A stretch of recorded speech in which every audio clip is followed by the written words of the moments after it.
ഒരുപാട് സന്തോഷം എല്ലാവരും എത്തിച്ചേർന്നില്ല, എല്ലാവരും സ്നേഹമൊക്കെ അറിയിക്കുകയാണ്. വ്യക്തിപരമായിട്ട് ഞാൻ കുറച്ച് സ്വതന്ത്ര ചിന്താഗതി പിന്തുടരുന്ന ആളാണ്. ഇപ്പം എൻ്റെ ചില ചിന്തകളും ചില അഭിപ്രായങ്ങളുമൊക്കെ ചിലപ്പം അത് BJP അനുകൂലമായിരിക്കും, ചിലപ്പോൾ UDF അനുകൂലമായിരിക്കും, ചില സമയങ്ങളിൽ അത് ഇടതുപക്ഷത്തിന് അനുകൂലമായിരിക്കും. അടിസ്ഥാനപരമായിട്ട് എൻ്റെ ചിന്തയിൽ കൂടുതലും ഒരു സ്വതന്ത്ര ചിന്താഗതിയാണ് ഉണ്ടായിരുന്നത്. ഞാൻ മുൻപ് തന്നെ എൻ്റെ സിനിമ എടുത്ത സമയത്ത് ഒരു താത്വിക അവലോകനം എന്ന് പറയുന്ന സിനിമ അത് കണ്ടിട്ടുള്ള എല്ലാവർക്കും അറിയാം. കേരളത്തിലെ ഒരു ബിസിനസ്സുകാരൻ, അയാളുടെ തകർച്ച, അയാൾ രാഷ്ട്രീയ പാർട്ടിക്കാരാൽ തകർന്ന ഒരു ബിസിനസ്സുകാരൻ തൻ്റെ പോരാട്ടം 3 രാഷ്ട്രീയ പാർട്ടികൾക്കെതിരെ നയിക്കുന്ന രീതിയിലൊരു സിനിമയായിരുന്നു എടുത്തിരുന്നത്. അന്ന് ആ സമയത്ത് ഞാൻ സാബു ജോക്കബുമായിട്ട് ബന്ധപ്പെട്ടിരുന്നു. അതായത് 2020 എന്ന് പറയുന്ന ഒരു പൊളിറ്റിക്കൽ പ്രസ്ഥാനം എന്ത് ആശയമാണോ, എന്ത് ഡെവലപ്മെൻറ്റ്സ് ആണോ ഈ നാട്ടിൽ കൊണ്ടുവരാൻ ആഗ്രഹിച്ചത്, ഇത് മനസ്സിൽ തന്നെ സൂക്ഷിച്ചുകൊണ്ടിരുന്ന ഒരാളാണ് ഞാൻ മുൻപേ. പക്ഷേ എറണാകുളം ജില്ലയ്ക്ക് അപ്പുറത്തേക്ക് 2020യുടെ ഒരു വലിയ വ്യാപനമൊന്നും ഉണ്ടായിരുന്നില്ല. ഉണ്ടായിരുന്നുണ്ടെങ്കിൽ ഒരു പക്ഷേ എത്രയോ നാളുകൾക്ക് മുമ്പ് തന്നെ ഇതുപോലൊരു പത്രസമ്മേളനം ഉണ്ടായെന്നാണ് ഞാൻ വിശ്വസിക്കുന്നത്. പിന്നീട് രാജ്യത്ത് പ്രതിപക്ഷ നിരക്ക് ശക്തി പകരത്തക്ക രീതിയിലുള്ള അഭിപ്രായങ്ങൾ ഞാൻ പലപ്പോഴായിട്ട് നടത്തി. എപ്പോഴും ഭരണം മാറണമെന്നുള്ള ഒരാഗ്രഹം പങ്കുവയ്ക്കുന്ന, പ്രതിപക്ഷ നിരക്ക് കരുത്ത് പകരണമെന്ന് ആഗ്രഹിക്കുന്ന ഒരാളായതുകൊണ്ട് തന്നെ പലപ്പോഴായിട്ട് എൻ്റെ പ്രതികരണങ്ങളിൽ പലതും UDF അനുകൂലമായിട്ടുണ്ടായിരുന്നു. UDF വേണ്ടിയിട്ട് പലപ്പോഴായിട്ടും സംസാരിക്കേണ്ട സാഹചര്യം വന്നതും അത്തരം ഒരു പ്രതിപക്ഷ നിരക്ക് കരുത്ത് പകരുക എന്ന ലക്ഷ്യത്തോടു കൂടിയായിരുന്നു. പക്ഷേ അതിനേക്കാളെല്ലാം ഉപരി ഇന്നൊരു പ്രതിപക്ഷ നിരക്ക് കരുത്ത് പകരുക എന്ന ലക്ഷ്യത്തെക്കാൾ ഉപരി നമ്മുടെ നാട്ടിൽ ഒരുപാട് ചേഞ്ചസ് കൊണ്ടുവരാൻ, അങ്ങനെ ഒരു ചേഞ്ചസ് കൊണ്ടുവരണമെങ്കിൽ ഇപ്പോൾ ഏറ്റവും അടുത്ത് റീസെൻ്റായിട്ട് നമ്മുടെ MP പ്രേമേന്ദ്രൻ പറഞ്ഞു, റെയിൽവേയിൽ നാളിതുവരെ കാണാത്ത ഒരു വികസനമാണ് നടന്നത്.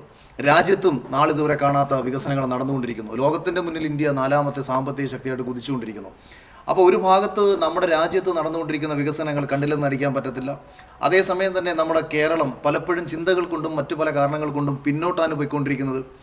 ഇത് ഇടതുപക്ഷത്തിൻ്റെ തന്നെ മന്ത്രിയായിരുന്ന C. ദിവാകരനും ഇത് സൂചിപ്പിക്കുകയുണ്ടായി. എന്താണ് നമ്മുടെ നാട്ടിലുള്ളതെന്നും ഇവിടെ നിന്ന് എന്താണ് കയറ്റുമതി ചെയ്യുന്നതെന്നും ഏത് മേഖലയിലാണ് കേരളം അഭിമാനിക്കേണ്ടതെന്നും ഒക്കെ തന്നെ C. ദിവാകരൻ പങ്കുവയ്ക്കുകയുണ്ടായി. അപ്പോൾ എങ്ങനെ ഒരു രാഷ്ട്രീയ പാർട്ടിയിൽ പ്രവർത്തിക്കുക എന്നതിനേക്കാൾ ഉപരി ആ രാഷ്ട്രീയ പാർട്ടിയുടെ വിഷൻ, ആ രാഷ്ട്രീയ പാർട്ടി എന്താണ് സമൂഹത്തിന് കൊടുക്കാൻ ആഗ്രഹിക്കുന്നത്, അപ്പോൾ ഈ ചിന്തകളിൽ എല്ലാ അർത്ഥത്തിലും അവിടെയാണ് 2020യുടെയും NDയുടെയും BJPയും തമ്മിലുള്ള ഒരു ലയനം വരുന്ന സമയത്ത് എന്താണ് BJP ഉദ്ദേശിക്കുന്നത്. 2020 പോലത്തെ ഒരു രാഷ്ട്രീയ പ്രസ്ഥാനത്തെ ഒപ്പം ചേർക്കാൻ NDA തീരുമാനിക്കുമ്പോൾ 100% ഡെവലപ്മെൻറ്റ്സ് അല്ലാതെ മറ്റെന്താണ് അവർക്ക് മുന്നോട്ട് വയ്ക്കാൻ പറ്റുക. അങ്ങനെ നാടിൻ്റെ ഡെവലപ്മെൻറ്റ്സിന് വേണ്ടിയിട്ട്, നമ്മുടെ വരുംകാല തലമുറയുടെ മാറ്റങ്ങൾക്ക് വേണ്ടിയിട്ട് ഇപ്പോൾ ഇന്ന് ഈ കാലഘട്ടം ഇങ്ങനെ മാറിക്കൊണ്ടിരിക്കുകയാണ്. നമ്മൾ ഇന്നും 80ലും 90ലും കാര്യങ്ങളെക്കുറിച്ച് സംസാരിച്ചിട്ട് കാര്യമില്ല.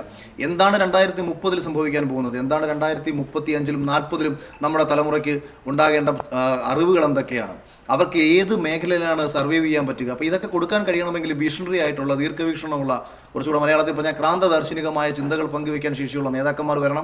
ആ നേതാക്കന്മാർക്ക് പഴയകാല രാഷ്ട്രീയ ഈ പണിമുടക്ക്, മറ്റുള്ള പ്രശ്നങ്ങൾ ഇതെല്ലാം മാറ്റിവെച്ചുകൊണ്ട് ഒരു പുതിയ കാലഘട്ടത്തിൻ്റെ രാഷ്ട്രീയം പറയാൻ കഴിയണം. അങ്ങനെ ഒരു പുതിയ കാലഘട്ടത്തിൻ്റെ രാഷ്ട്രീയം എത്രയോ നാളുകൾക്ക് മുമ്പേ പറയുകയും പ്രവർത്തിക്കുകയും ചെയ്തിട്ടുള്ള ഒരു പ്രസ്ഥാനമാണ് 2020 എന്നതും അത് കിഴക്കമ്പലത്ത് വന്ന് നോക്കിക്കഴിഞ്ഞാൽ ഇന്ന് രാവിലെ മുതൽ ഞാൻ 2020 ചേരുന്നു എന്ന വാർത്തകളും മറ്റും വന്ന സമയത്ത് ഒരുപാട് പേർ എന്നെ പല സ്ഥലത്തു നിന്ന് വിളിച്ചു, ചേട്ടാ ഗംഭീര തീരുമാനമാണ്, ഞങ്ങൾ കിഴക്കമ്പലത്ത് വന്നിട്ടുണ്ട്, അല്ലെങ്കിൽ ഞങ്ങൾ പല വീഡിയോസും കണ്ടിട്ടുണ്ട്. അപ്പം ഒരാൾ പറയുകയും പറഞ്ഞത് പ്രവർത്തിക്കുകയും ചെയ്ത് കാണിക്കുകയാണ് ചെയ്തത്. അല്ലാതെ ഇപ്പോൾ എല്ലാവർക്കും പറയാൻ എളുപ്പമാണ്, പക്ഷേ അത് പ്രവർത്തിച്ച് കാണിക്കുകയാണ് പ്രയാസം. ഇത് നമ്മളിവിടെ വന്ന് നോക്കിക്കഴിഞ്ഞാൽ കിഴക്കമ്പലത്ത് തന്നെ അതിൻ്റെ ഏറ്റവും മഹത്തായിട്ടുള്ള ഒരു മിനിയേച്ചർ വേർഷൻ, ഭാവിയിലെ കേരളം എന്താകണം എന്നുള്ളതിൻ്റെ ഒരു മിനിയേച്ചർ വേർഷനാണ് കിഴക്കമ്പലത്ത് 2020 കാണിച്ചത്.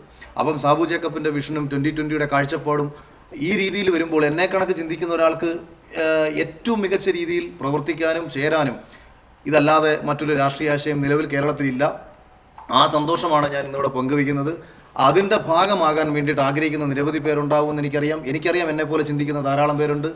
മാറ്റങ്ങൾ കൊണ്ടുവരാൻ ആഗ്രഹിക്കുന്ന തലമുറ നമ്മുടെ നാട്ടിലുണ്ട്. അവർക്കൊപ്പം നിന്നുകൊണ്ട്, അവർക്ക് വേണ്ടി സംസാരിച്ചുകൊണ്ട്, അവർക്ക് വേണ്ടി പ്രവർത്തിക്കാൻ ആഗ്രഹിക്കുന്നത് കൊണ്ട് കൂടിയാണ് യഥാർത്ഥത്തിൽ ഇങ്ങനൊരു തീരുമാനം എനിക്ക് എടുക്കേണ്ടി വന്നത്. അതിൽ മറ്റൊന്നുമില്ല. ഇതൊക്കെയാണ് അടിസ്ഥാനപരമായിട്ടുള്ള കാരണങ്ങൾ. മറ്റെന്തെങ്കിലും ചോദ്യങ്ങൾ ഉണ്ടെന്നുണ്ടെങ്കിൽ നമുക്ക് മറുപടി പറയാം എന്നുള്ളതായിരുന്നു. Thank you.